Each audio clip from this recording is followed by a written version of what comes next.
get started first by introducing myself, since I don't know many of you. And as I do my rambly introduction, hopefully some more of your EAG members will be able to join us. So my name is Sophie Glass. I use she and her pronouns, and I am on the facilitation team with Lucila and with Kim and with others. And I'm just standing in tonight for Rose, who is on vacation. So you get to see me once, but as Lucila's supervisor, I've been hearing about the amazing work that you all have been doing for years now. So it's actually a real honor that I get to see some of your faces. And I think in 2021, I helped work on your charter. So it's just a great honor for me to be in a virtual room with you all this evening.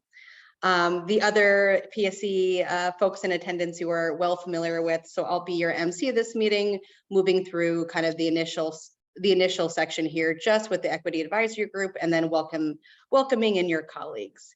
So I'm going to look to Ray real quick. Is there anyone on the PSE side that we should be waiting for? I see Kara just joined. Should we be waiting for Brian before we start with kind of the usual safety moments? Yeah, we should see Brian, Michael, and one other person, unless they're off my screen here and I'm missing them. Not saying Brian or Michael either, so.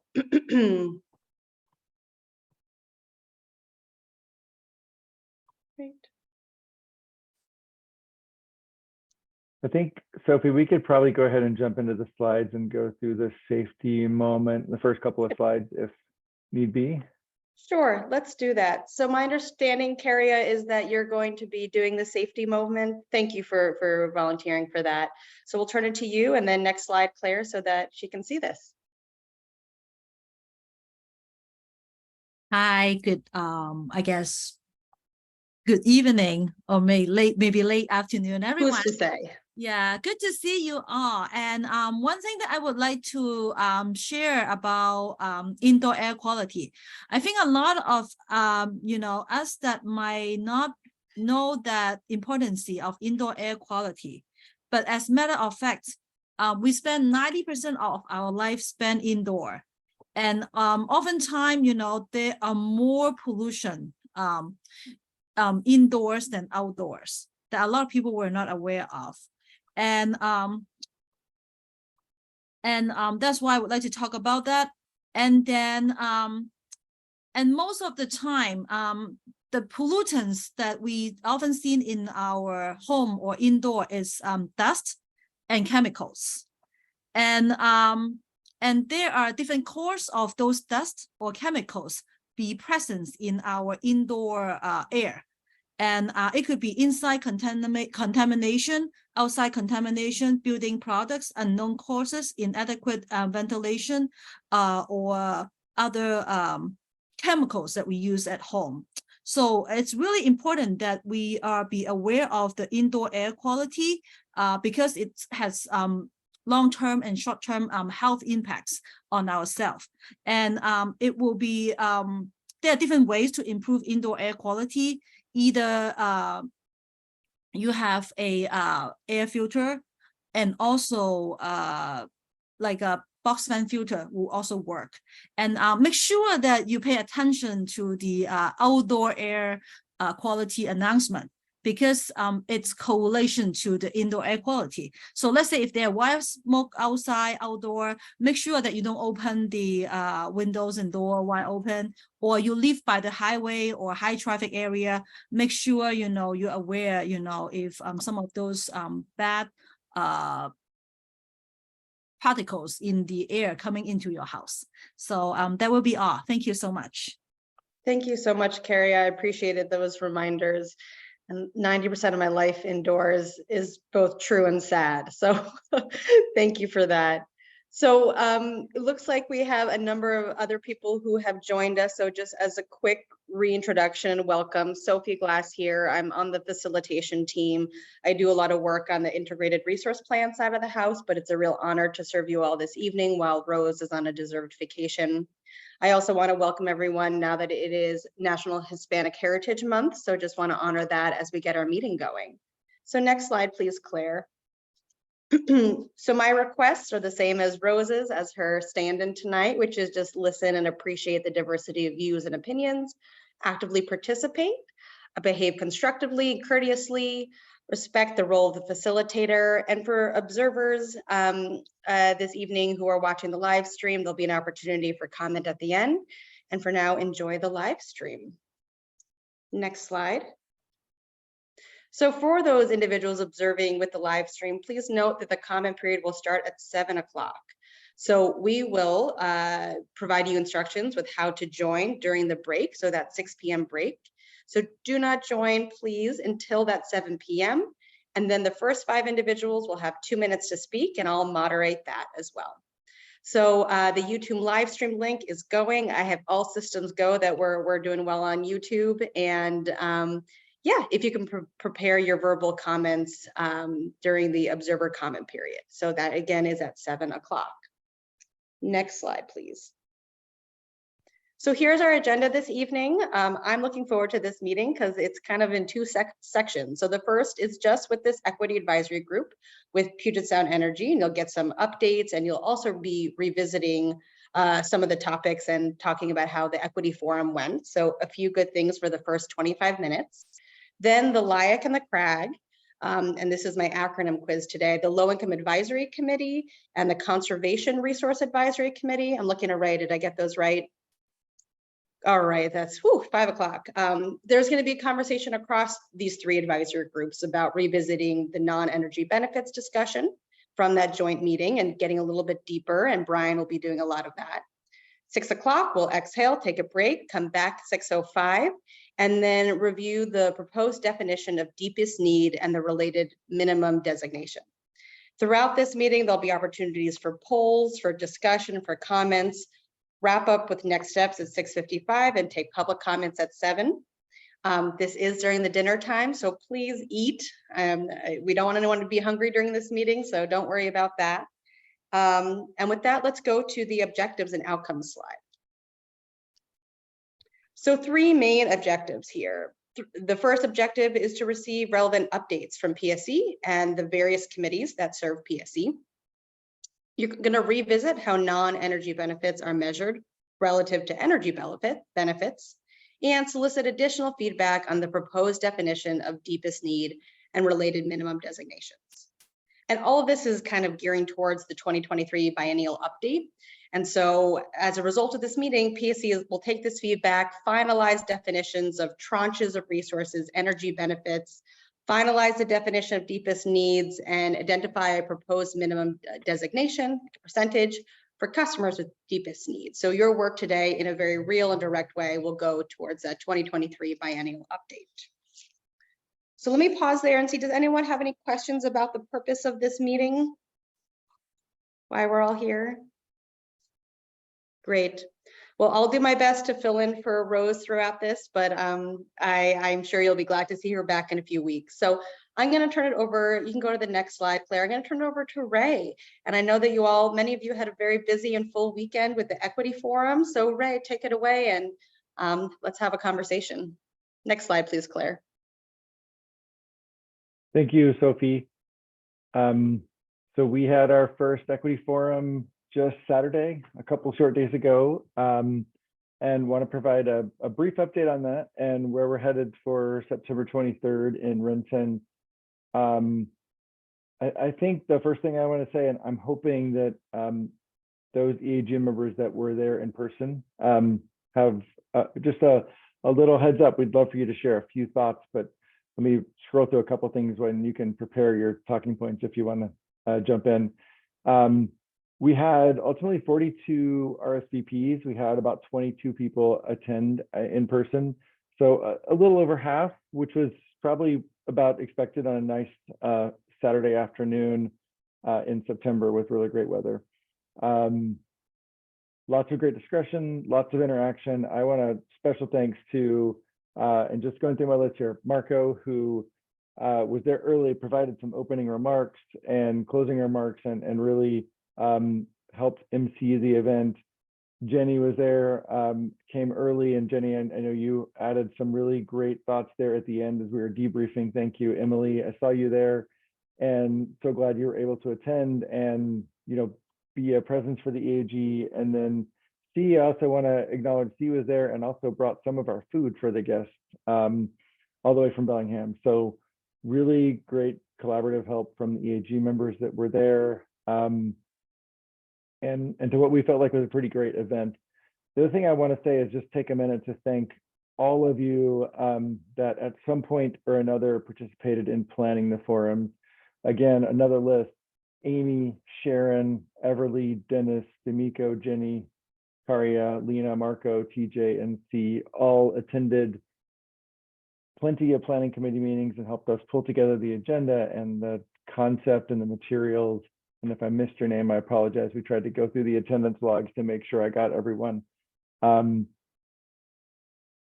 Great conversation. So I'm going to pause there and see if those of you that were in person have anything you want to share about the event. And if you weren't there, if you've got questions, we're happy to try to answer them. We have a few minutes dedicated to this conversation.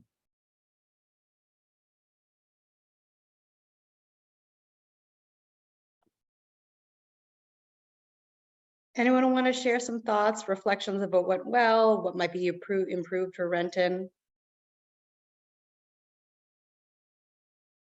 Great, Emily, go ahead. And then we'll do Jenny. I see your hand as well.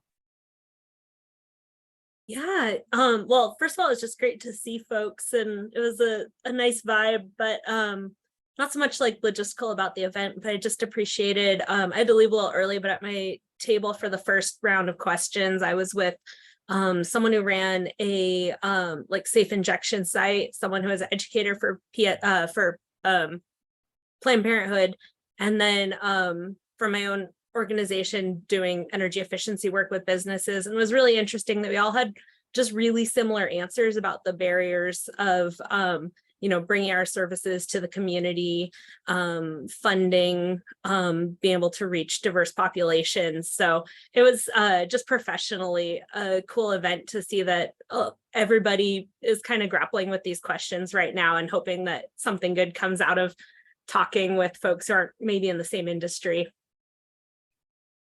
Yeah, thanks, Emily. Sometimes these events are the best times to zoom out, but then see those similarities. I saw Jenny's actual hand go up, so go ahead, Jenny.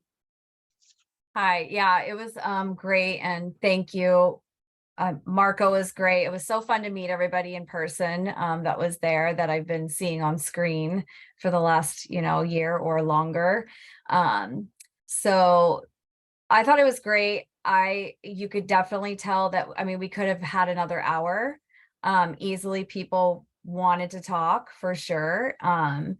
And we like didn't even make it to like, yeah, all of our groups, I think just could have talked. Everybody that did attend had a lot to say, and it just, you could feel kind of that sense of like, they wanted to be heard, and they wanted to be able to like bounce their frustrations or ideas or, you know, challenges off of other people that care. So I was just glad to be able to like be a part of that initial conversation. And then I do have a few things that I would say might be something to think about for, you know, the next one, just in terms of inclusivity. And that is just having making sure we have like a family restroom or a gender neutral restroom, something like that. I know not every venue necessarily can accommodate exactly that, but something I just want to make sure we're thinking about. And then also pronoun like stickers or pins or something, I think would be also helpful. But I think we'll discuss that maybe in the meeting on Wednesday too. Thank you. Thank you, Jenny. Yeah, thank you for those suggestions. I saw Ray taking notes. So then, yeah, we have C. Go ahead. Thanks. Yeah, it was so nice to see everyone in person. I think I tried to give everybody a hug. Hopefully no one felt really weird about that. It was really nice to hug people, actually, having spent so much time with y'all. Yeah, I thought it was really well executed. I thought PSE was super mindful about sort of like, you know, we talked a little bit about this in the committee meetings about like the ratio of PSE and support staff there versus attendees. And I think that was like a really good balance. Yeah, thanks for everybody who was there and attended. And to Jenny's point, we did these like around the world, or like these kind of like moving sessions between tables. And I think that people did have a lot to say, because I think between like, we had 3 kind of main questions to ask them about challenges that they face in their communities, and then like some follow-up questions around where they see that maybe PSC can get involved or some proposed solutions. And I think people were just getting into the conversation that we didn't really have a chance to really shuffle into the 3rd question. So it does seem like maybe more time, because it felt like we were just getting warmed up in some ways. And I agree with Ray that it was really heartening to see so many people show up on like a really nice Saturday afternoon. And I also really appreciated how like heartfelt everybody was and like forthcoming they were with sharing information. We repeated this a little bit at the end, but I just wanted to kind of, and I know that we'll probably debrief EAG once both events are over, but I was just so impressed that the kind of general conclusion that the group came to at the end is that there's like no one size fits all solution. And we really have to meet communities where they're at instead of like having a prescription and then try to like backwards engineer communities to that solution. So it seems like people who work with vulnerable communities really kind of understand that about their own communities, and I appreciated that comment. I also, sorry, Kara, I know you wanted me to say something at the end, but I speak a lot, and so I was trying to be really quiet during this forum, and hopefully I did that. Totally fine. Thank you so much, C. Yeah, those are all good thoughts. And I know that the PSE team and that steering committee is going to talk about timing and how much time should be allocated for what. So thank you for those thoughts. I do want to make sure that Lisa has time to kind of provide some more updates or thoughts. So any last reflections? Marco, go ahead. Yeah. For Saturday, understanding we don't have a lot of time to make massive changes. But anyway, if you want to just message me in the chat and let us know, that would be great. And that's it. Thank you, Sophie. Yeah. Thank you all. Right. So let's go to the next slide, Claire, and I'm going to turn it over to Lisa. Absolutely. Thank you, Sophie. I will say, just piggybacking, it was really good to see everyone in person. It's very much different than the little screens that we usually see once or twice a month. So it's really good to see you guys. For my part, talking about the October load off visit. So based on a previous survey that you all took, this is the majority of what everyone wanted. So trying to hone in on those details. It would be, let's see, the October load off would be a visit and a meal. So it's located in East King County. The tour would consist of about 20 to 30 minutes, showing you all behind the scenes tour of how PSC's electrical system is managed, as well as day-to-day operations. According to the rules, it would be groups of 5 at a time. We could have lunch at the facility or at a local restaurant there in town before or after the tour. And it would be a weekday, Monday through Thursday. The time looks like 10 a.m. to 12 p.m. or 1 p.m. to 2:30 p.m. We did have a poll that we wanted to launch to get some feedback about that with dates that you all can decide on. I think Kim's launching that poll.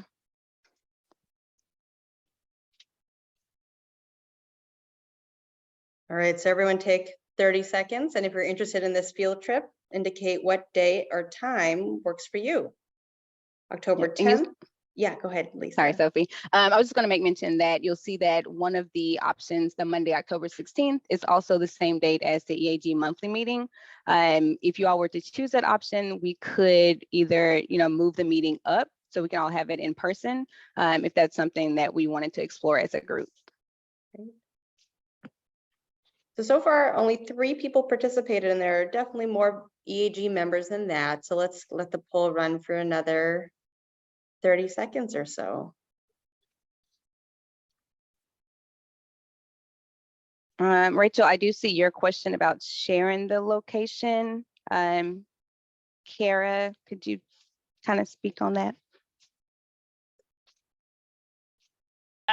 We're not really at liberty like right now to necessarily daylight exactly where our load facility is for security reasons, but as Lisa notes, it's in East King County, I might throw in the word north as well, to give you a little bit of context. It's not way east King County, let's put it that way.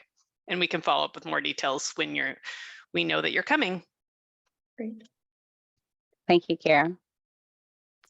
I agree, Marco, the Friday the 13th sounds cool, but it's not getting as many votes. So if you want it to be Friday the 13th, you got to jump in and indicate your availability. Let's give it 10 more seconds. I seem to have lost my poll. I don't know where it went. I was doing it and then I typed in the chat, now it's gone. Oh wait, I think I might have found it. Okay, I was wondering the Friday dates though, it says it has to be Monday through Thursday. Good point. Thoughts? Oh, that is a good point. Because otherwise I totally do Fridays, but Yeah. The poll for Friday option. Yeah, Friday is an option. They basically said Monday through Thursday was the best options, but Friday is also an option as well. okay, cool. Thank you. All right. Okay, well, I'm gonna call the poll complete just so that we can touch on the other topics. Kim, do you want to end the poll? And then, yeah, thank you all so much for checking calendars. Some of you have multiple calendars. So thank you for that. And then PSE will get back to you about when that field trip is happening and the specific date. Great. So that was one piece that I know that Lisa wanted to touch on. The other piece has to do with how you want to receive information. So Lisa, do you want to clear next slide? And then Lisa, do you want to ask your other question? Of course. So we have another poll for you guys, but basically trying to just work the best type of communication that we can, given emails. Sometimes it takes, a long time to get back.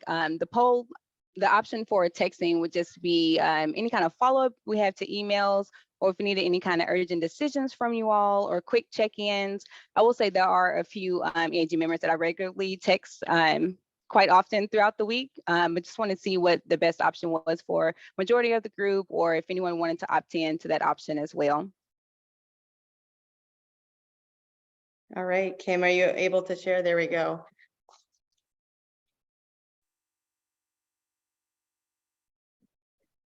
Seems like this was an easier question to answer than the calendar one. Great.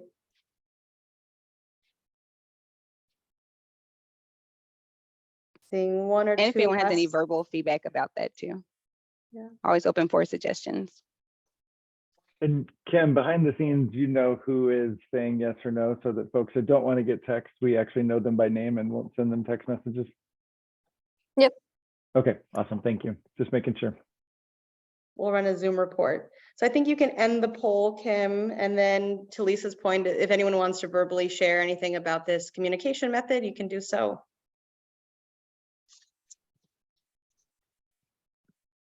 It's looking like most of you do like texts. Yeah. If no feedback, then Sophie, I will turn it back over to you. Wonderful. So in our remaining 5 minutes is just the Equity Advisory Group. I'm going to actually bounce it back to Ray. So next slide, please, Claire. Oh, one back. Yep. And so Ray, you're going to talk a little bit about the proposal to have equity moments. Go on.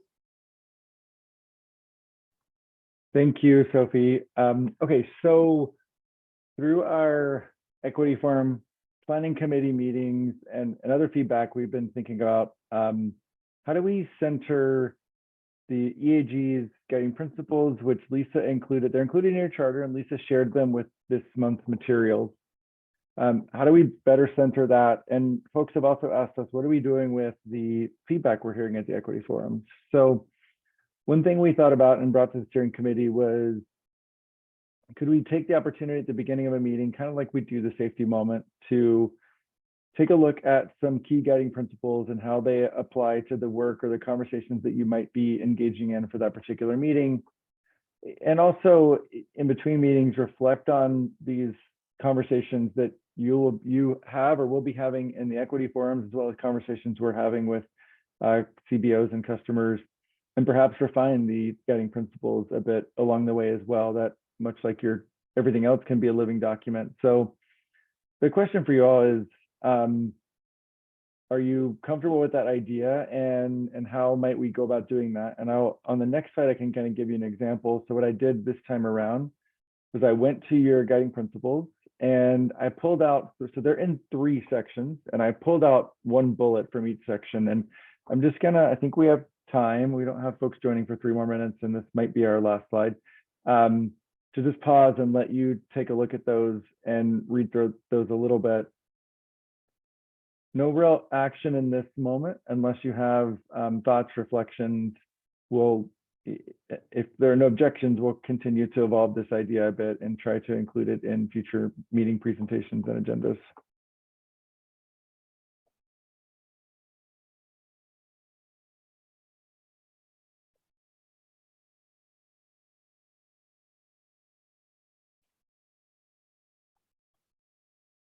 Right, can I Up the equity advisory group only portion of the meeting. And I think we have a number of attendees from the LIAC and the CRAG. So I'm going to stall for, the next minute or so while LIAC and CRAG members join. I think while I'm in my stalling mode, Brian, can I just do a quick audio check with you? Hello, I'm here. I can hear you. Now I can see you. Excellent, excellent. Okay. Well, great. Just getting the second part of this meeting going. Do you want to go to the next slide, please, Claire? So welcome to the CRAG and LIAC members. Just a moment of who I am. Sophie Glass, I'm part of the facilitation team. I worked closely with Lucila and Kim and others, and I'm involved with the integrated resource planning effort, and I'm just filling in for Rose while she's on vacation, and it's a real pleasure and honor to be here. So I know that you all have a lot to get covered, so I'm being strict with time tonight. So I'm going to turn it over to Brian, who's going to start a great conversation and have this joint meeting continue with the CRAG, the LIAC, and the EAG. So go ahead, Brian. Okay, thank you, Sophie, and thank you to all the EAG members. Good to see some of you all again, like twice in 3 days. That's a great thing. And then LIAC and CRAG members. I know I talked to the LIAC earlier today, and so glad to see some of you all again as well. We're here to continue the conversation as we've been doing for the past couple months on energy benefits, deepest need, minimum percentage, and so we'll dive deep into deepest need actually, because we have some guests here to talk a bit about some of the research we've done based on the feedback we've heard here. So let's go to the next slide so we can get moving. Okay, this is just a reminder on the starter for a lot of this work, which came from one of the conditions in the order. And if you recall, there were 4 highlighted areas here that we were trying to get some consensus and alignment on as it relates to energy benefits, as it relates to tranches of resources, defining deepest need, and then ultimately designating a minimum percentage of those energy benefits to customers with the deepest needs. So it all sort of funnels down to our ultimate goal here. So let's go to the next slide. And this really just is a look back on the work that this group and the LIAC and the CRAG, all of you have done in sharing some of your feedback. We had 1 working session, which is really fruitful and thoughtful. And then we had 1 joint meeting. Then we had 2 working sessions to move forward. And now we're back for sort of a joint meeting again. This month, I will go to the various advisory groups and have more discussions on specific actions and deepest need, things like that. And then later on in September, I think we'll regroup again. In October, we'll regroup and start to talk about those final pieces for the biennial update. Okay, next slide. Now we should be getting into energy benefits. So next slide. When we first started talking about energy benefits, we really just took that language from the condition and wanted to be sure that we had some alignment on what does it mean when we say energy benefits. And so initially we thought about megawatts or megawatt hours. And I'll talk about the feedback, but the other thing we heard, we were trying to define what tranche of resources mean. And I think there we were pretty aligned in talking about demand response as a tranche, DER solar as a tranche. And so making sure that we use those tranches that as we think about the 30% for named communities. Now, if we go to the next slide, one of the things we heard on energy benefits was that we needed something a bit more tangible. Megawatts and megawatt hours, not exactly all that straightforward. And so we wanted to be sure that as we talk about these programs, as we talk about what 30% means, that we can actually attribute it to some of the benefits that customers will realize and customers will see. One of the bits of feedback that we heard from NWEC, who I believe is here as well, gave us these 4 or 5 different tangible benefits, whether it's kilowatt hours reduced, whether it's a bill reduction, so actual dollar reduction, carbon emission reduction, energy burden reduction, or rate impacts itself. And so really trying to develop some benefits that are a bit more tangible and directly related to the programs that customers may be involved with. So we took that back, and one of the things we realized is that many, if not all, of these tangible benefits, we think we're tracking or plan to track through our customer benefit indicators. If we'll go to the next slide, our customer benefit indicators, and I know you all, especially those who've been on the EAG for some time, recall the discussions we had on trying to create customer benefit indicators and the metrics associated with it. And we think that the list of customer benefit indicators really do encompass those benefits that we saw earlier and the benefits that we heard. And so really it's just about how do we take those megawatts and megawatt hours and then show how those benefits will accrue based on our customer benefit indicators. And so I'll point out something like high energy burden. This is one of the newer metrics we received in the order, and you can see that's one of the customer benefit indicator.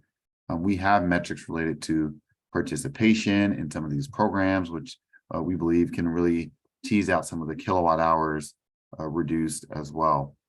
We have one related to reduced greenhouse gas emissions as well. So all that to say is that we think that the tangible benefits that we were trying to see, we think it's encompassed in this framework that we have here laid out for customer benefit indicators.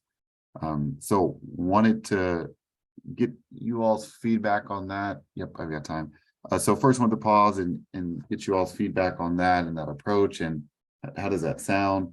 I don't know if Charlie, I know we had talked earlier at the LIAC, and I think you want to think on it a little bit more, but curious to hear what you all think on this approach.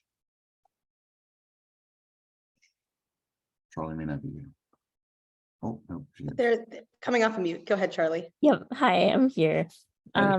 Hi, everyone. This is Charlie Thompson with NWEC. I use she, her pronouns. Happy to be here and hear this presentation again, Brian, and I hadn't had a more chance to think about it. And I think you're right that the discussion that we had with Roger identifying some of those 4 different areas related to energy burden and reduction, the 4 reductions, energy burden, disconnects, et cetera, arrearages, et cetera, are captured in the CBIs. And I think the question that I have remaining is how we, I guess, can take these CBIs and use that to measure any energy benefits further. Like, would we, one question I guess that comes from that, or even more specifically, is do we now need to turn to a discussion of which subset of this entire list of CBIs and associated metrics are the energy benefits that we would want to look at, et cetera. So any other thoughts on where PSE is thinking on how to take those 4 reductions that are quantified or are tracked in CBIs in some way and use that to further measure energy benefits? I'd be curious to hear more about. Well, thank you for the question, Charlie. Mm-hmm. I don't know if this gets to where you're headed, but one of the things we read and we heard is that not all these benefits are attributed to all the programs. So some of the benefits are only specific for specific programs. And so we could tease these out, perhaps by tranche or resource, and say, well, for all of our DER solar programs, we think these are the set of benefits that we should track and monitor. For all of our demand response programs, we think this is a set that we can track and monitor. There may be some overlap between the tranches, but they may be slightly different as well. Is that part of what you're thinking, or am I off base?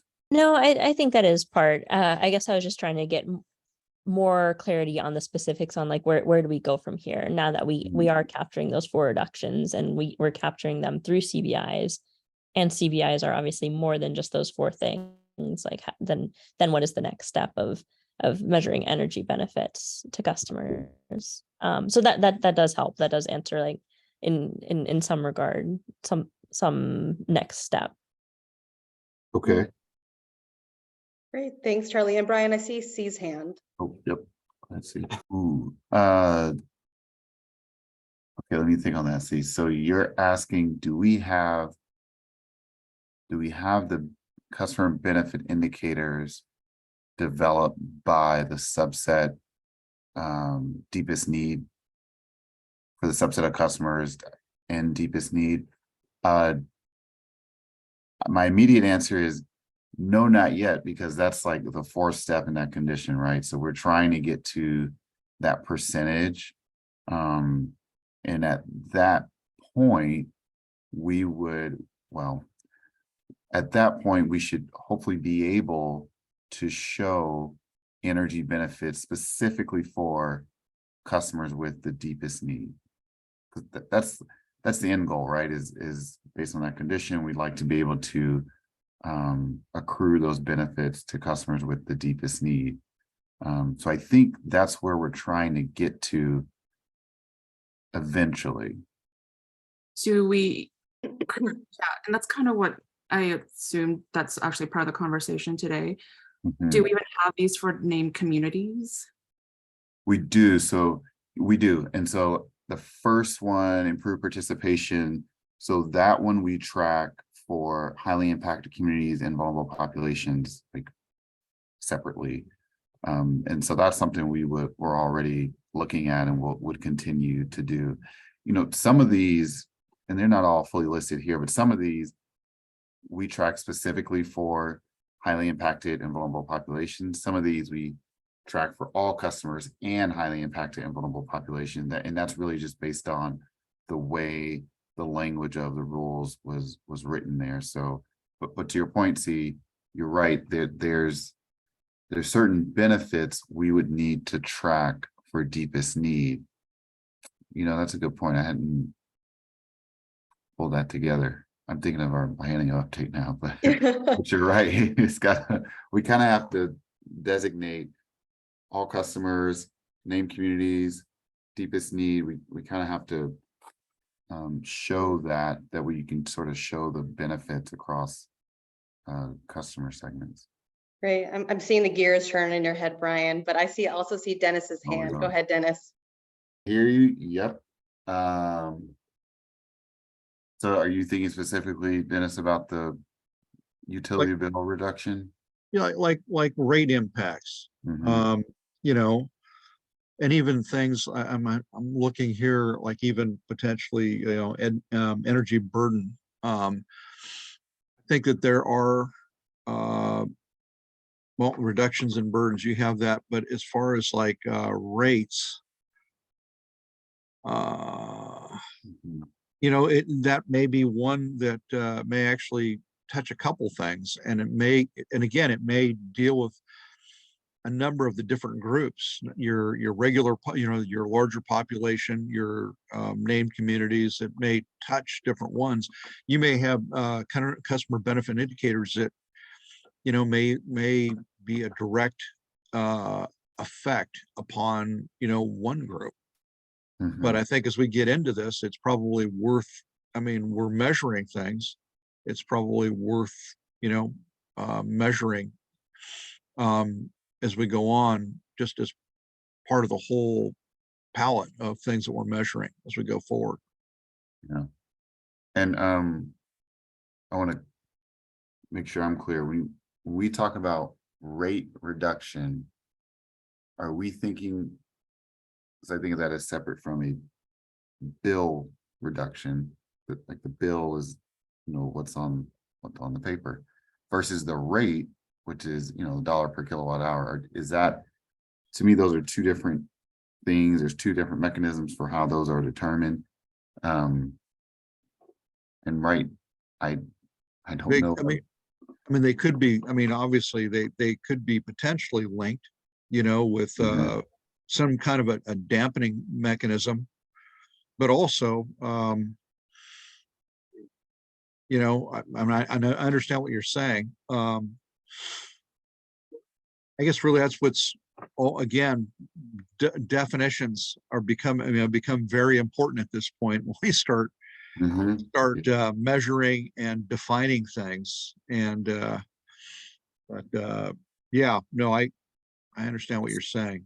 Yeah, so let me, and I don't know if Charlie, if you're willing to come back on, this is probably a question we should have asked before, is kind of clarify what was meant in thinking about rate reduction. Charlie, are you able to come off of mute? There we are. Go Yep. ahead. Yeah. So from my recollection of our conversation with Roger was Roger Colton's recommendations on those 4 reductions were the kilowatt hours, the customer utility bill, the carbon or CO2 reduction, and energy burden reduction. Rate reduction in particular was not a specific recommendation that Roger or NWAC or Front and Centered had. So I'm actually curious how it made it on this list, and if it came from a separate recommendation. But I guess overall my thoughts on rate reduction, I would say I'd lean more towards the customer utility bill reduction, because so many other factors go into rates themselves, and obviously we don't necessarily need constantly decreasing rates for it to be to see a tangible benefit in other ways to customers. So yeah, I think I'll leave it with that. I'm curious where the rate reduction piece came from. Yeah, thank you. Okay, thank you for that, Charlie. That's helpful. It may have come from, I'm gonna let Shaylee go. Go ahead, Shaylee. Oh, good evening. I was just, I wanted to check my understanding or my memory of this slide, because when I see rate impacts on your slide, not rate reduction, but rate impacts, that makes me think of how are the rate increases impacting relative to our deepest need and our vulnerable population, highly impacted population. Are we mitigating rate impacts on these groups? The way I read this slide was not necessarily how do we measure rate decreases, but are we looking at what increase of rates mean for our populations? Does that make sense? That might be different than what it means, but or what the intent was, but that's how I read it. Sure. So just looking at the rate itself, increase or decrease, but just looking at it and then the impact on specifically named communities or customers with the deepest need. Okay. Thanks, Shaylee. So we have about 3-ish more minutes. I know PSE has some wrap up and next steps thoughts, but anybody else want to weigh in and comment on the direction that PSE is moving in based off of your guidance? Hi, I'm Rachel. I use she, her pronouns. I appreciate the specificity that's showing up here. I think in our last meeting, we were confused about specifically what benefits meant. And so I appreciate that we're moving in the direction of being really clear about what we're trying to track and what impact we're trying to have. So just wanted to say thank you. Thanks for that comment, Rachel. Other comments or questions? Brian, you'll probably be in the hot seat for all of them. Happy to take the question. Yeah. We're gonna I don't want to leave the rate question because we've got to keep spinning our understanding kind of what's the best way to show that, but I really appreciate the discussion here on that. And I see Carrie's hand. Go ahead, Carrie. Thoughts on that, Brian? Yeah, go ahead. Why did I go on mute?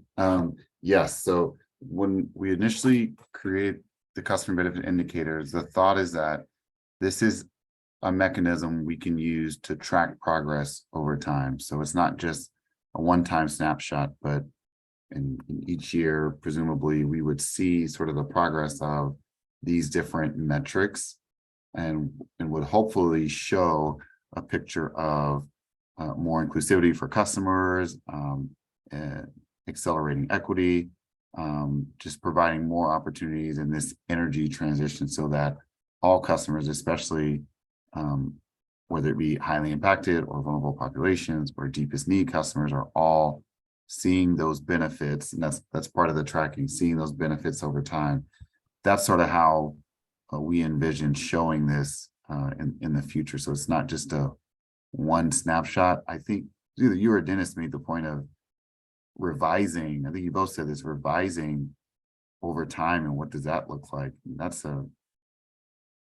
we'll need to do a deep dive with this group on what does it mean if the metrics we have, they may change over time. The thing we may be measuring may change. So I think that's something we should keep mindful of as we keep moving. So Brian, I see C's hand and Shaylee's hand as well. And then I know you have 2 wrap-up slides, and then we'll take a break. So let's do C, Shaylee, wrap up, and break. Go ahead. Go ahead, C. Thanks. This is kind of also expanding on Kario's question, Brian, and I feel like you did talk about this in a previous meeting, and a lot of things are blurring for me right now. Because like the way I totally agree with the point that like changing CBIs over time is actually like a really big deal and a big question, just because like it's really hard to interpret data. Can you at some point talk about how these are being measured? Because like the way they're being measured, just as like a quantitative and qualitative researcher, just like the way that they're measured are so important. And sometimes like we think that like the way something is measured gets at something, and sometimes it actually doesn't. So I'm getting down to like the really nitty-gritty specifics, but it's a chance to present how they're measured or to discuss that, or in the future, do you think? Ooh. It was probably on a list of topics, but not as much, just because most of them were the same from last time. But it sounds like, so you're asking for you or others wanting to kind of understand the data behind the data that we'll show later on, which I will say, when we did the first CEIP, we did have an appendix that talked about how we would do those measurement, Appendix H, I believe. And again, that covers most of the original customer benefit indicators. And so we'll need to think about what's the best way to bring some of the data, the behind the scenes look, if you will, of some of the metrics. It sounds like that would be valuable. Does that sound okay to you? Yeah, that sounds great. And I know it's not an easy thing to do. So yeah, I would really appreciate that. Let's go, Shaylee. Go ahead. Hi. Okay. I was thinking a little bit more on the rate impact subject. I just wanted to weigh in also. I think rate impacts could also pertain to some of the demand response conversations that and processes that are kind of on the table or in development, specifically individual demand response, where rates are potentially going up at certain times of the day, and how that might disproportionately impact some of our named communities. And so I think that might also be where we want to try to demonstrate benefits, or at least mitigate increased costs for some of our named communities. And so thank you for that, Shaylee. And so you're just thinking about some of the programs that could impact sort of the rate impacts. And I should also mention we now have a bill discount rate program, right? So there we have a number of programs that could impact how we measure or really impact the rate impact for customers all over. Absolutely. Great. So Claire, I just want to keep us on schedule here. Claire, can you move forward two slides?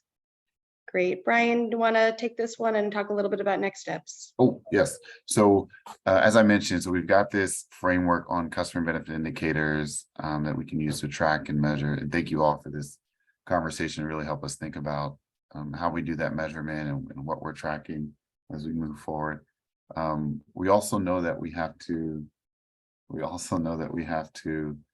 continually engage with customers, especially with the deepest need, and that'll really help us as we develop the benefits as we talked about earlier.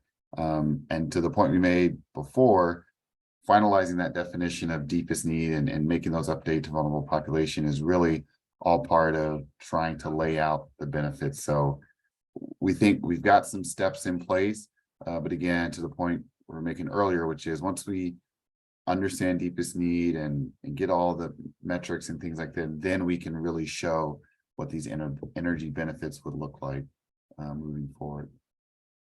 Great. And then the next one, the break slide. I think the next one is a break slide, Claire. You can go to the next one. Well, perfectly. Well, it was the discussion, but I think you all covered that. So let's go to the next slide here. And we're just at the 6 o'clock hour, but I want to note just verbally, in case someone's just, I know that people have family members to take care of and TV shows to watch and dishes to clean. Let's keep this moving forward. So Claire, go ahead. So turning to Brian to talk about defining deepest need. And then I know, Brian, you're going to turn to some colleagues of yours to expand the conversation. So go ahead. Okay. So now we're going to get pretty deep on deepest need. We've got some colleagues, Michael Whaling and Katie Collins are going to join me towards the end here. So I just want to first set the stage, and they're really going to walk through some of the work they've done and the research they've done. So first, deepest need, again, we're trying to define customers with the deepest need and trying to develop some factors there.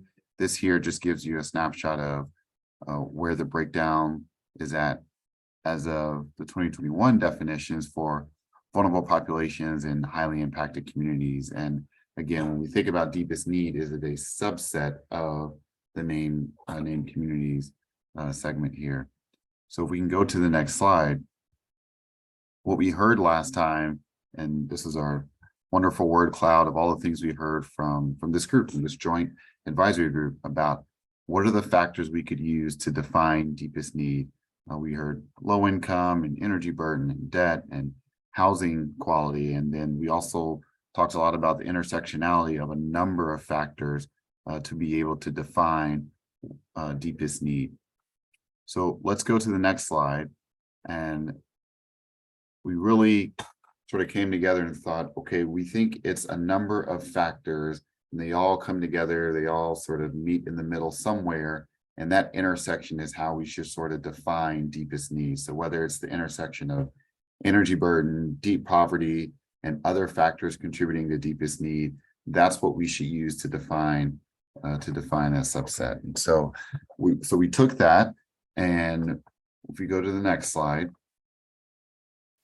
then you all provided a number of resources for research. We had some as well that we were already looking into. And so this just gives you an overview of all the different databases and data points that we've been looking into, either have started to look into, or you'll probably see in the next example that we're going to show later on. But just to give you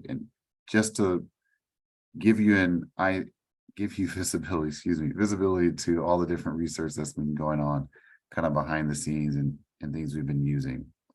Now, let's go to the next slide. From that, I had another conversation with NWEC Front and Centered and Roger Colton, and they had a recommended approach, which was this sort of funneling approach of you start with, I believe you start with customers 100% below the federal poverty level as defined as deep poverty. Then you funnel down to customers with a high or severe energy burden. And then you look at customers with higher arrearages or high disconnections. And that really gives you a subset of customers that can help define deepest need. So we took that and we had a conversation with them. And one of the things that we recognize, and I think you all mentioned, is there's some other sort of non-economic factors that could be used to define deepest need. So whether it's human health related, whether it's climate related, there may be some other factors that we should pull into this and not just focus on economics. So we made an attempt to sort of evolve from that funneling method based on economics. And even in our conversation with the group in NWEC Front and Center and Roger, that they also agreed that looking at these other factors would be really helpful. And so there are a number of, as you see, there's some different tools that we could use, some different data sets out there that we could use to help really narrow this down. Now I want to go to the next slide because it really points out the other recommendation, the other suggestion that came from Roger Colton, which is as you drill down and maybe you identify customers across block groups or census tract groups, it's important to not only just see the individual customers, but also recognize the clusters or the neighborhoods where maybe there's some sort of grouping of customers that may have some of those attributes that are taking place. And so on this slide, you can see that there are some customers there that are really closely tight together. And so we want to think about not only the clusters, but also the customers that sort of surround that area, because there may be some of those existing attributes, those existing factors that come up there. Maybe it's not all of them, maybe it's some of them. And so really what we heard is be cognizant of the clusters, but also the other customers that are within that block group, because they too may have some of those factors. Maybe they don't hit all of the requirements, but they too may have some of those factors that we should be thinking about. So with that, so Michael and Katie, who are going to come up next, so they went back and they took all these different factors, all the economic factors, a number of different compounding factors, some of those social factors, and tried to understand what happens to the mapping when we do that. When we did that, though, what they found, and I'll let them explain a little bit more further, what they found is that it starts to overlay the entire service territory because of those different factors. Because we're adding so many of those different factors, it actually expands that reach or that definition of deepest need. So what they ended up doing, and they can answer the question and talk a little bit more to kind of how that happened and why that happened. So what they ended up doing, they went back to energy burden. And that's where I want them to sort of jump in now, is to talk about where they're at with their nexus of research and talk about what it meant to sort of see what they saw when they had all these factors versus where they're at today, which is including energy burden, as well as this approach of clustering by customer groups and then understanding various customers within that block group. So I want to turn it to Michael and Katie. Great. Thanks, Brian. If you're ready for the handout. Hi, everybody. I'm Michael Whaling. I've been working with the EAG for a couple of years now as one of your lead researchers on vulnerability. I use he, him pronouns. And I'd like to direct your attention to the graphic that's shown on the right side of the slide. And what you're seeing there is the black outlines represent census block groups that are within a part of our service area. And these particular census block groups were selected because they are among a data set that shows us areas where there is more impervious surface in our service area relative to other areas. And that functions as a heat sink. So it's one of the factors that can increase a risk for exposure to extreme heat, like we saw 2 years ago when the large heat dome was centered around our area. Inside, so each one of those black polygon shapes represents a block group from the census block groups. And then inside of them, you see a bunch of dots, which represent customer locations. Each one of those dots is colored a different color. The darkest color of red represents a customer that has a severe energy burden of 10% or more of their household income is going towards their energy costs. Then there's a second orange dot that you would see in there that represents an energy burden customer at the CETA threshold, or the Clean Energy Transformation Act defined energy burden as 6% of household income or more. And then finally, those yellow dots represent customers who would be at a low income threshold, where 80% of their, or they're at or below 80% of the area median income for their county. So we're just showing that there are a couple different thresholds we could choose, or dividing lines to say, where is deepest need based on energy burden or income? Where could we draw those lines? And depending on where you draw, fewer or more customers are included. So one way to do that is to count the number of customers within the block group and say block groups that have more of those kinds of customers have more, or we would select for deepest need. There's another way to select them, though, that Katie's going to go into more detail using some GIS spatial software. But as Brian said, just to back up, thinking back to the word cloud slide, there were many factors that were brought forward. And then we, in turn, went to one of the following slides from our array of data resources and looked at as many criteria as we could find that would be compounding factors for deepest need besides economics. And then, as Brian said, and Katie will show you momentarily, as we started to look at that list of 14 or 15 factors, if we included all of them at the higher magnitudes of threshold, they ended up coloring in our entire service area in the map as being deepest need. And that didn't help us select which subset of customers should we choose. So then we also looked at, well, what if it isn't all 14? What if it's maybe 9 or 10 of them? And what would that look like? And so you'll see what happened when we took a look at that as well visually. And I think that will be helpful. So what I want to frame up for you as I hand it off to Katie momentarily is we're starting to think about using energy burden at one of these thresholds as the selecting criteria. And then that would kind of be our noun of this is what a deepest need customer is. All the other criteria that have been suggested are included in our data set, but they become like adjectives that describe the noun of what's going on at this specific customer location that we've identified. So I just ask you to kind of hold that thought as a possibility. And what I'm going to do is turn it over to Katie now, and she's going to walk you through visually what I've been describing, and Brian as well. And I think it will make more sense as we step through it. Thanks, Michael.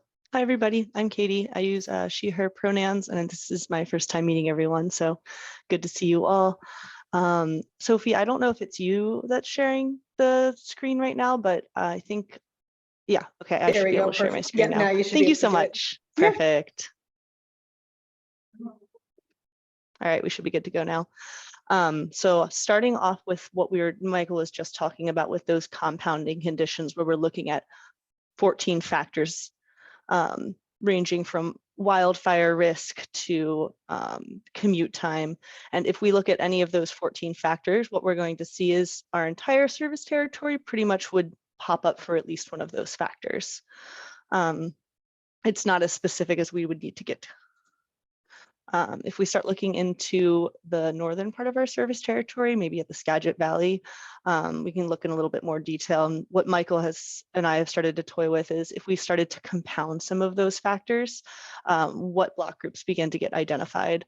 Actually, I'm going to go right back to South King really quick. Sorry about that. So down here in South King County, if we look at, say, 9 or more of those conditions, we'll see some of these census block groups begin to light up.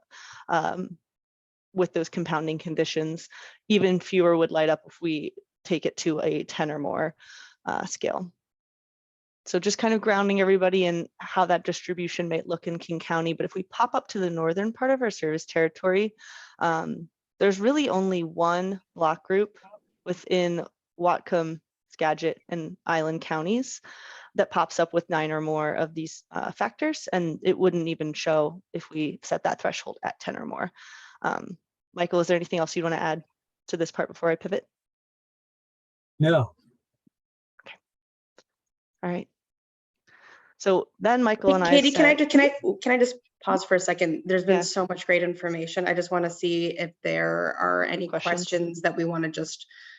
I know that C in the chat asked a question, is energy burden defined it as electricity cost or electricity plus gas costs? Maybe we can just answer that one and then continue the dialogue.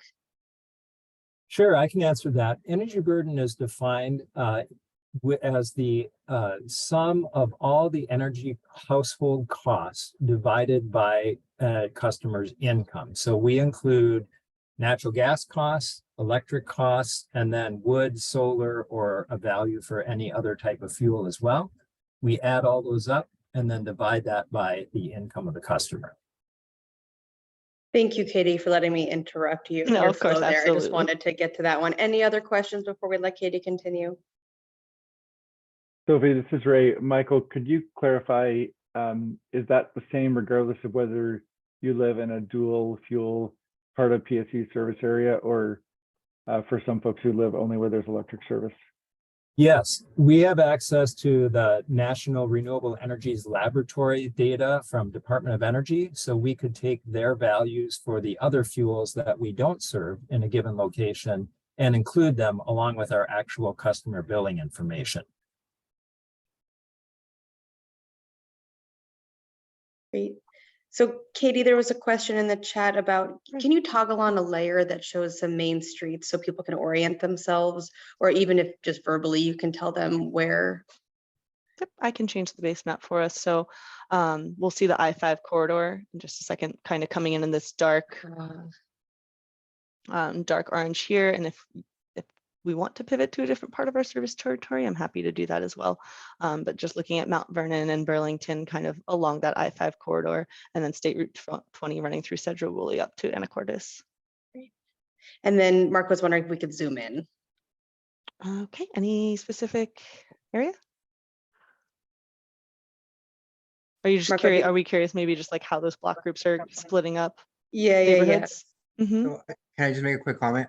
So this past weekend, we were actually near this blue, this dark blue, I don't know if we call it a square, but our equity forum was actually near this blue area.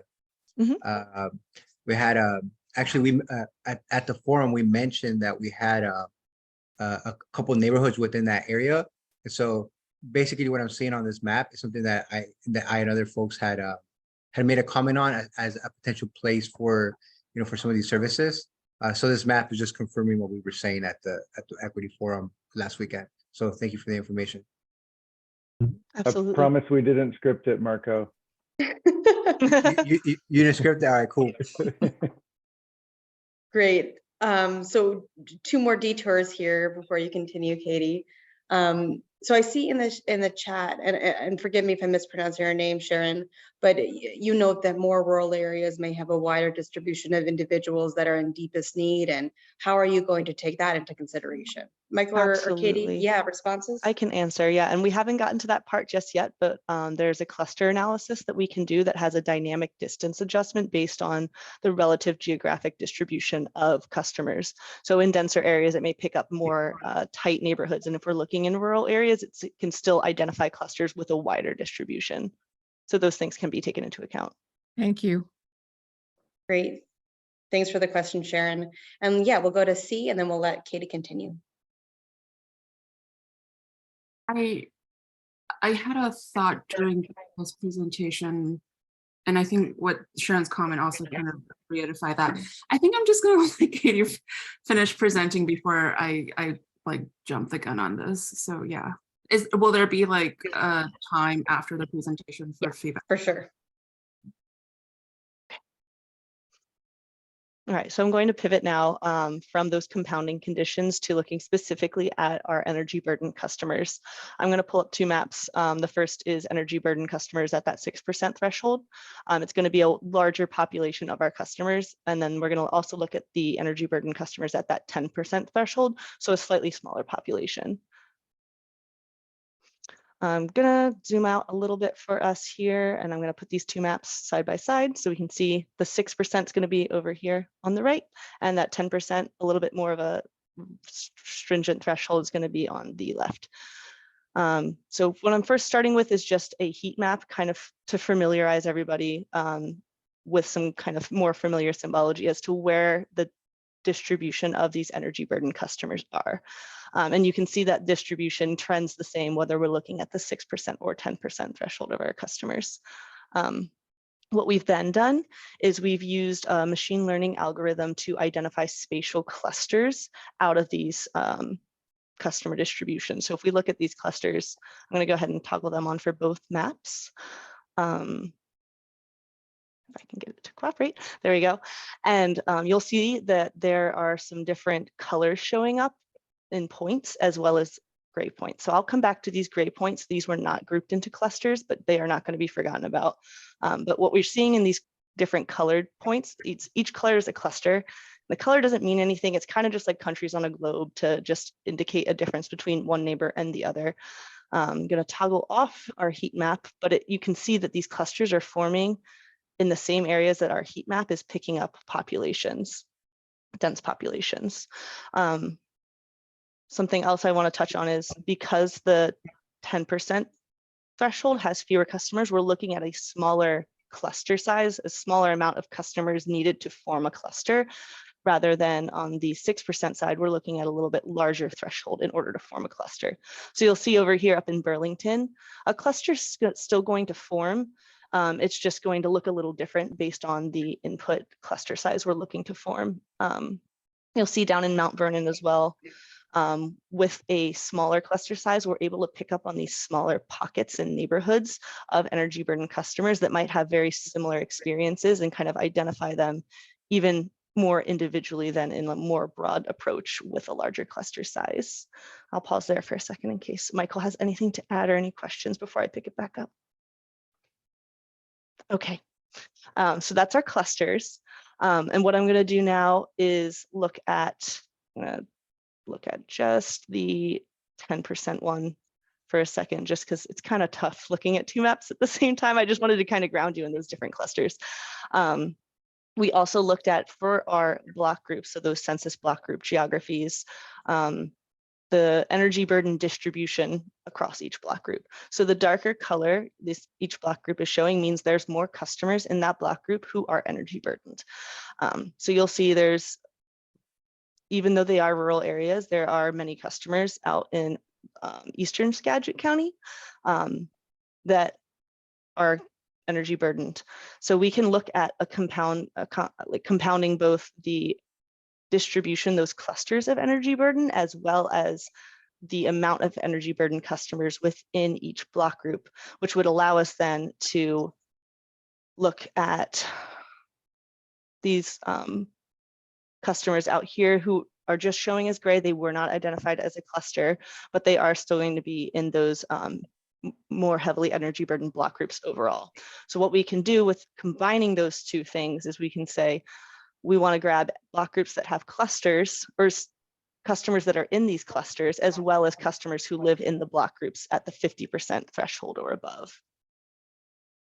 And what we see there is when we're looking at the amount of customers in a cluster, we see that there are 45,000 customers in a cluster at the 10% energy burden threshold, and then that jumps up to 85,000 customers at the 6% energy burden threshold. So that's just customers in a cluster. Then we'd count all those extra customers within that upper 50% of block groups as well.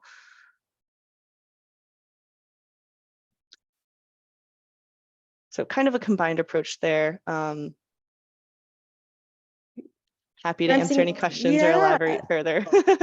So it's my understanding that this is really the focus for the rest of our meeting up until we have some final slides. So questions coming in live in the chat. Megan is asking, great geography mapping skills, Katie.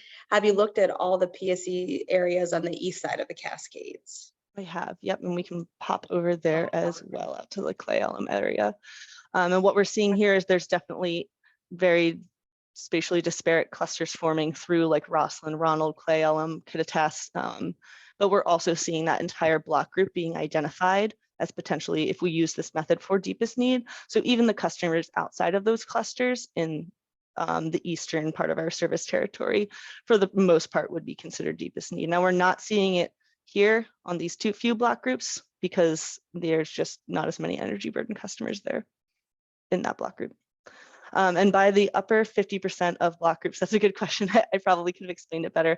So across all of the block groups in our service territory, we're breaking up into quartiles. So 25% of those block groups are going to show the lightest color green, 25% teal, 25% more of this standard green, and then the upper 25% is that dark forest green.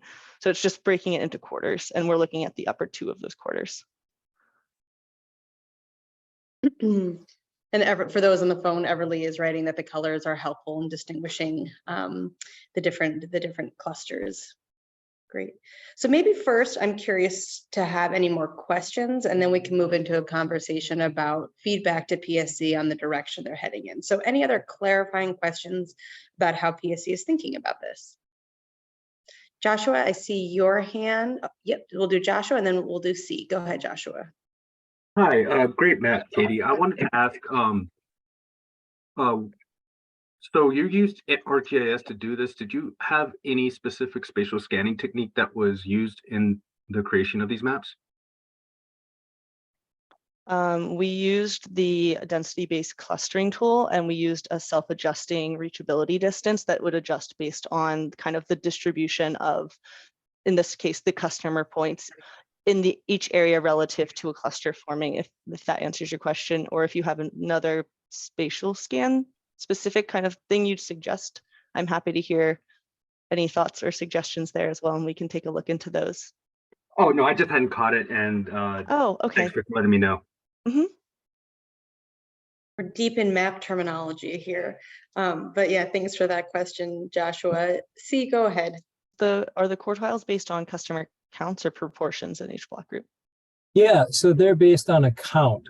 So for example, if you can kind of see the word Kittitas on the map right now in the middle, let's say that that's a census block group right there, and it only has 25 energy burden customers at the 10% level and above. But there's, I don't know, maybe 500 customers that are there. So it's a very low count.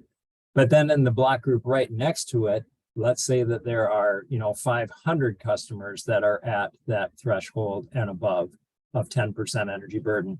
So basically we look at all the block groups in the service area, and we look at the counts in every single one of how many customers are energy burdened at the 10% level or more. And then we said, okay, where's the top 25%? Every one of those block groups that's in the highest 25% customer count, we're going to turn dark green. And then the ones that are between what would be 50% and 75% are the next level of green. And that represents on the far left side of the screen, the number 3. And then if you're between 25 and 50%, that's a 2. And if you're between 0 and 25%, you'd be a 1. So those, the light shaded ones have very low counts relative to the highest area. Okay, thank you so much for the explanation and for the wealth of information that you're sharing tonight. Sure. And hearing from Sophie that we should keep feedback until you give us the green light, right? I'm not that strict. While you have the mic, go ahead. I just wanted to make sure before that people's burning questions were answered, but I'm not seeing any other in the chat. So C, go ahead. You can share some feedback and. Sure. I think Marco's point earlier really solidified what you just said, which is we were just in the equity forum, right? And we were in the Skagit Valley, and Marco was talking about various neighborhoods, things like that. And when I left there, I kept thinking, we need somehow to merge what we heard in the equity forum with whatever this mapping, this technical tool is.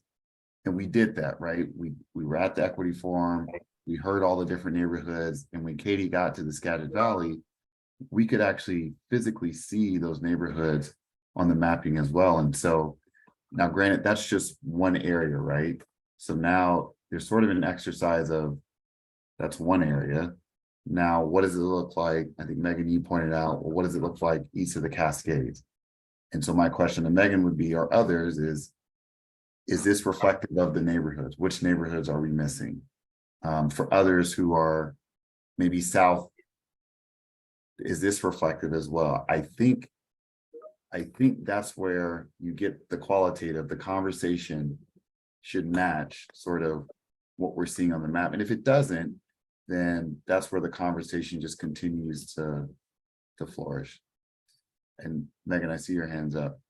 Well, I was just gonna say, so basically what she is saying is, and what I hear you saying too, Brian, is like, is this enough, right? Does this cover it, right? If we ground truth this by selecting these clusters in the way that we've done it, have we gotten at all of those other factors that we listed, right? That we thought were important?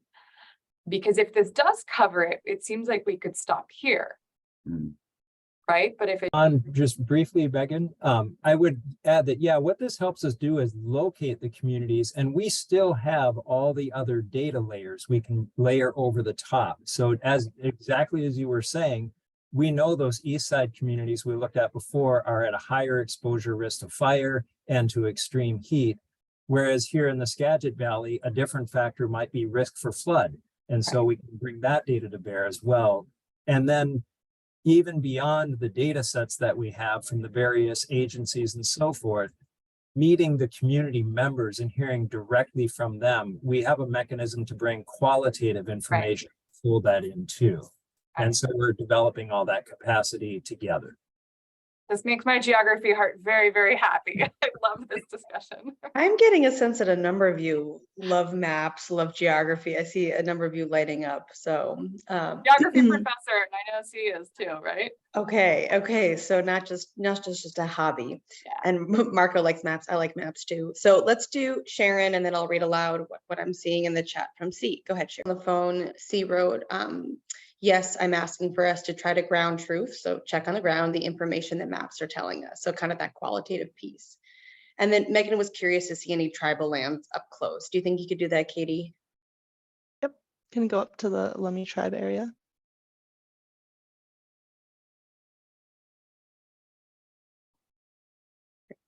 Let me know if there's anywhere else we'd like to pivot as well.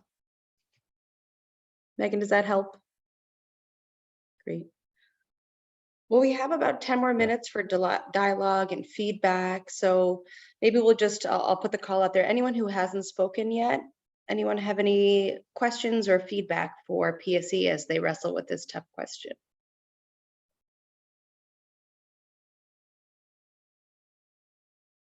Well, then I'll open the floor to everyone, whether you've spoken yet or not. More feedback or more questions for PSE.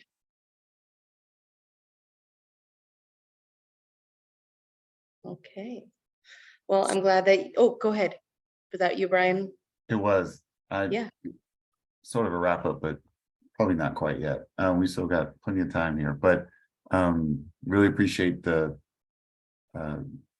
explanation there, Michael and Megan and C. And just, I don't think I was seeing the ground truth. So thank you for explaining that piece. I'll also say, we are, obviously Katie and Michael have done a tremendous job in putting this mapping together.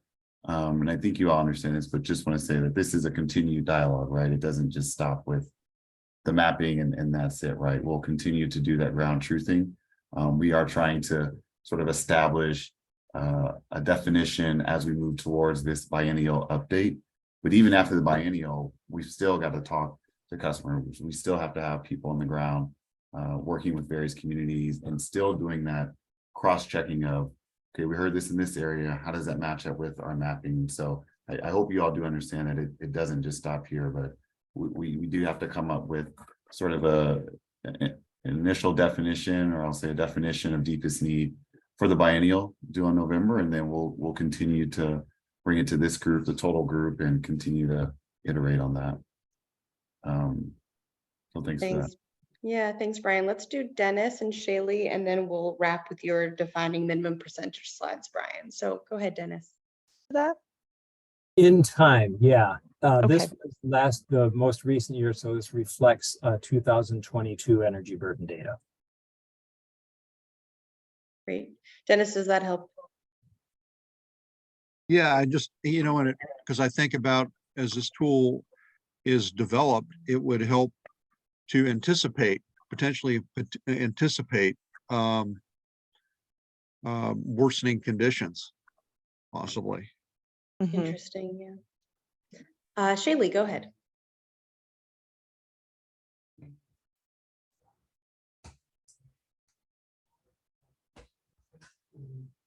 Are we talking just the amount of our customers who are at that 6 or 10% threshold of energy burden, or specifically all of the customers in the block groups that are representing that upper 50% of like these dark greens?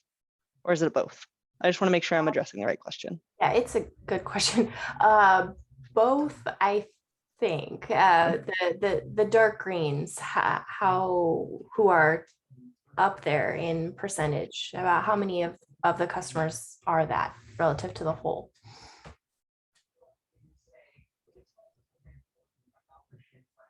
Michael, I'm not sure if we have a customer account listed on each of these. Yeah, I don't know. I don't know that we can answer it live here. I was going to say, maybe we could get back to the EAG with that information. Yeah. Or not just the EAG, all three groups, excuse me. Great.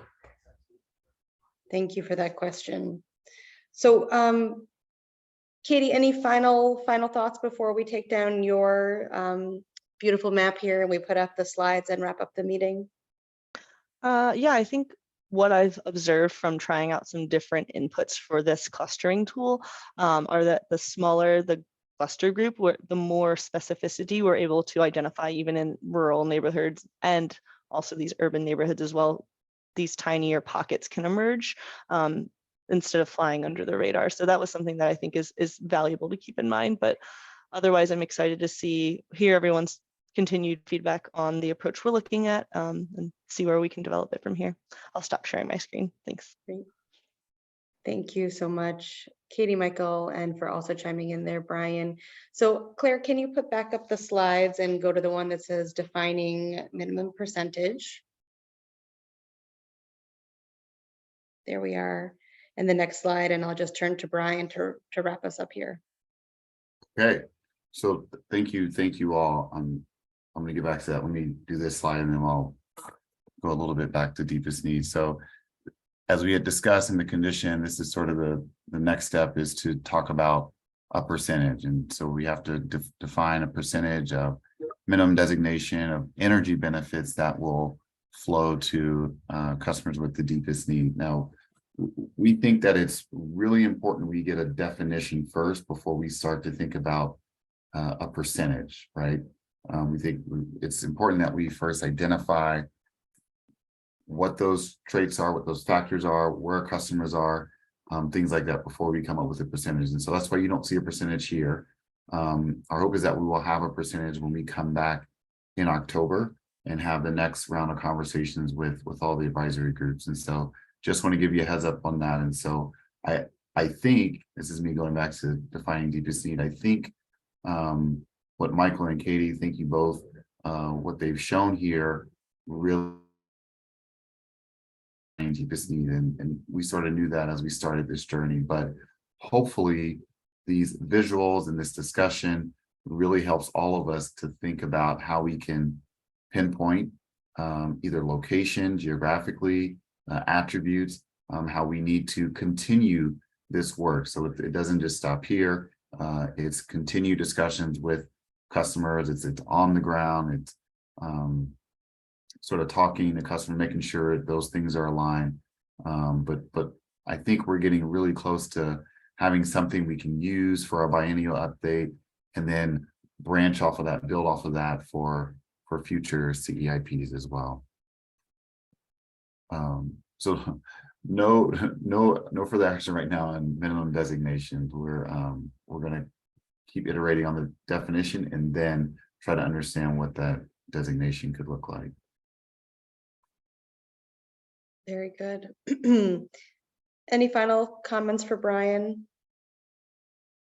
Build the program, but it doesn't necessarily wouldn't exclude customers who meet those requirements who may not be in that area, right?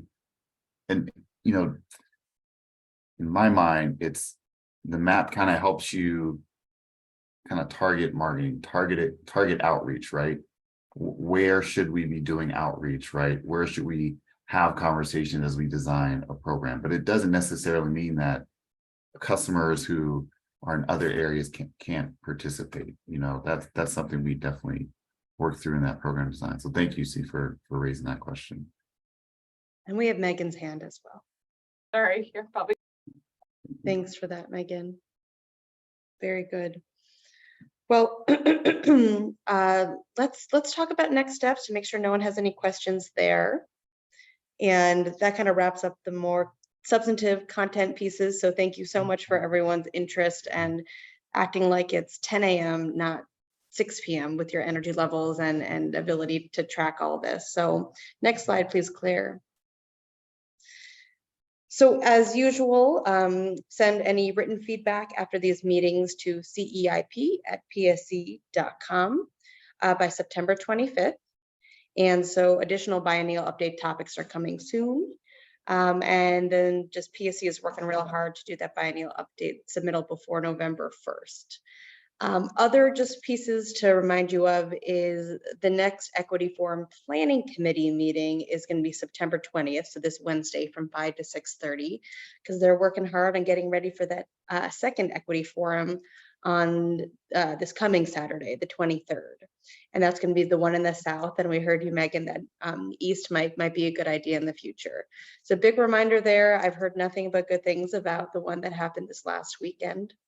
The next EAG meeting is October 16th from 5 to 7 p.m. My understanding is that Rose will be back for that one. And then working backwards in time, the next steering committee meeting will be October 3rd from 5 to 6. So I want to just look to PSE staff real quick. What did I miss in terms of wrap up? Brian, Ray, Kara, anyone else? I think you got it all, Sophie. Thank you very much. And thanks everyone for being here. Yeah, very good. Well, we have about 5 minutes before public comment officially starts, and I understand there's a bit of a lag.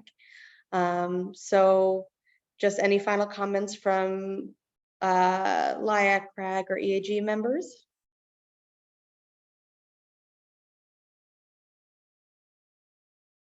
All right. Well, I suppose the bulk of the meeting itself is concluded, but we'll wait a few minutes to start the public comment. And it'll be 10 minutes, and you're welcome to stick around as members. And I would understand if you have any caregiving to do or anything like that you need to step away. So with that, I'll say that officially the floor is open for public comment. I understand that Kim will be letting me know when people come in the room, but we'll just take a bit of a breather and see who arrives.